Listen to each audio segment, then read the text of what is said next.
bizi vətənimizin hüdudlarından kənarda layiqincə təmsil edən dəyərli bir yazarımız da Türkiyədən qədəm götürüb gəlibdir. Dəyərli Könül Ordubaylı xanıma dəvət edirəm. Harun Yıldırım projesində aparıcı simalardan biridir. Könül xanım, buyurun.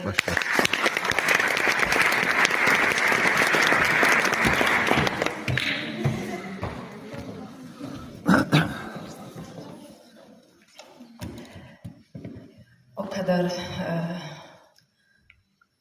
Türkiye'de ettiğimiz kışlarda her zaman sahneye geldiğimizde Güneyli Azerbaycanımızdan, Kuzeyli Azerbaycanımızdan salamlar getirmişəm demişəm. Ama bugün de odlar yurdu vətənimə, gözəl Türkiyəmizdən kucaq dolu salamlar getirmişəm.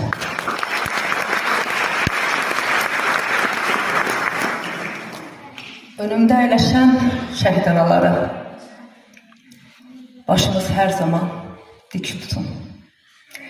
Çünkü evladınız ölmeyip. Ben de bir anayım. Şehit olan evlatlarımız olsun. Ama bu bayraklarımız hiçbir zaman eğilmesin. O topraklarımız yadların, yabancıların elinde, kızlarımızın namusları, analarımızın, babalarımızın baş aşağı olması hiçbirimize nasip olmasın. Gittiğim her bir yerde yıllarla şehidimizi, Xocalımızı anlatmışıq. Neçə üniversitelerde sadece gözyaşlarımızı görmüşəm. Dün radyoya gittik. Orada bile o görünmeyen tarafında bile biz yenə də şəhidləri ağlamışıq. Tək siz ağlamıyorsunuz. Her zaman dik durun. Sizin kimi analar olmak kaş bize de nasip olsun. Benim de oğlum var. Mənə də nasip olsun. Çünkü bu vətəni korumak onların borcudur. Bizim namusumuzu korumak onların borcudur. Bizim Qarabağda ne kadar kızlarımız namusu erməni əlinə düşməsin diye özlerini öldüren, hayatlarından geçen gəzlərimiz oldu. Oğul böyütmüsünüz. Ona göre hiçbiriniz şah durun ve düşman karşısında, bize her zaman bakan o düşmanların karşısında dimdik ayakta durun. Bir gözünüz ağlasa da bir gözünüz dimdik durmağı öğretsin size. Bugün bize düşmez bu kelimeler demek size. Ama o kadar gurur duyuram ki sizinle. O ayağınızı koyduğunuz o torpak var ya, onlara kurban olun. Onlara öpürəm. Onların sizin karşınızda baş ayırım. Her zaman var olun. Biz 2020 yılda askerlerle beraber biz de bir yazar savaşındaydık. Biz de sinemizi düşmene tutarak, kadın olmağımıza bakmayarak sözümüzü demeye öğrenmişik. Biz bir Azerbaycan kadını, bir Türk kadınıyız. Ve bunu yaşatmağı da her zaman gururla, fəxrlə duyuram. Çünkü bugün burada durmak bile bize nasip olursa, o da Allah'ın bir lütfüdür. Şükürler olsun bugünümüze. Vətənimiz azad, özgürdür. Kızlarımız elleri xınalı gəlin köçəcək. Siz burada ağlayanda biz de orada ağlamışıq. Belki de Türk kardeşlerim onu bilmir. Naxçıvandan bir şehidimiz vardı. Mayor Vüsal Əliyev. Anasının kapısına ölüsünü aparanda çocuğunu, evladının benim oğlumun ölüm günü değil. Benim oğlumun xonçalarını getirin demiş. Nişanlı oğlunun xonçalarını düzmüş kapıya. Demiş ağlamayın. Hayat yoldaşı, abisi ölmüş bir bacı, eşinin elbisesini giyinmiş, asker elbisesini giyinmiş, onu çiğninde taşımış. Biz Azerbaycan kadınları buyuz. Ona göre de aziz analarım, size kurban olarım.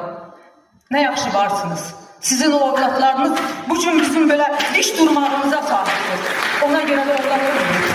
Onların ruhları her zaman şaddır. Onlar için ağlamayın.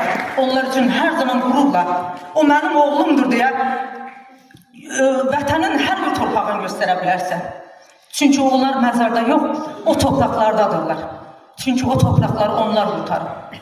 hər bir əskərimə, hər bir necə deyim, hərbidə çalışan hər bir insanıma, böyüyündən küçüyünə qədər çox sağ ol deyirəm, var olun deyirəm, qürur duyuruq sizinlə. Nə yaxşı belə gözəl analar var ki, sizin kimi oğullar doğub. Hər zaman var olun. 2020-ci sənəsində Harun və Yıldırımla bu projenin zaman gələr Azərbaycan şəhidlərini də yazarıq dediyində ilk addımımız birinci kitab oldu. Şəhidlərimiz. Bir şehit, bir hikayə, bir şiir kitabımız oldu. Və biz o zaman küçücüktük. Bəlkə də bir küçücük deməyəm, bir 50-60 şairdik. Amma indi biz bütün Azərbaycan, bütün Türkiye'yiz. Çünki inşallah 4-cü kitabımızın Azərbaycan şəhidlərində həsr elədik. 5-ci kitabımız da sırf Naxçıvan şəhidlərini həsr edəcəyik. İnşallah hər birinizdən bu yolda bizə kömək etmənizi sizdən rica ederim. Yazarlarımıza üst tuturam. Düzdür, ben çoxlarını tanımasam da buradan, amma bilənlər, bilməyənlərə də söyləsinlər. Hər kəndimizdən, hər şəhərimizdən olan şəhidlərimizin ümumi bir listəsini yazsınlar və bizə yardım etsinlər bu yolda. Yolumuz könüllüdür. İstəyən hər bir kəsə, könüllü olan hər bir kəsə qapımız açıqdır. İnşallah bu yolda da əməyi keçən hər bir kəsə, bizim Türkiye ekibimizə, editorlarımıza, İlhamə xanıma, Namiq bəyə çox-çox təşəkkür edirəm. Bu yolda çox əməyiniz oldu və sizinlə bərabər çalışan Sevinç xanıma, Təranə xanıma, adlarını bilmədiyim üzrlə hesab edərlər. Onlara çox-çox təşəkkür edirəm. Bu yol könül yoludur. Kömək edən, yardım etmək istəyən, şiirləri yazan, kitabını yazan şəhidimizin kim istərsə hər zaman qapımız ona açıqdır. Safiyə xanıma buradan çox təşəkkür edirəm, editorumuzdur.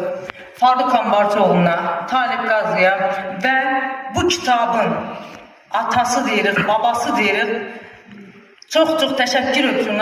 Harun Yıldırım bəyə çox-çox təşəkkür edirik və bu yolu bizə açdığı üçün hər birinizə, kömək etdiyiniz üçün hər birinizə təşəkkür edirəm və ona da uğurlar diləyirəm. Çox təşəkkür ederim.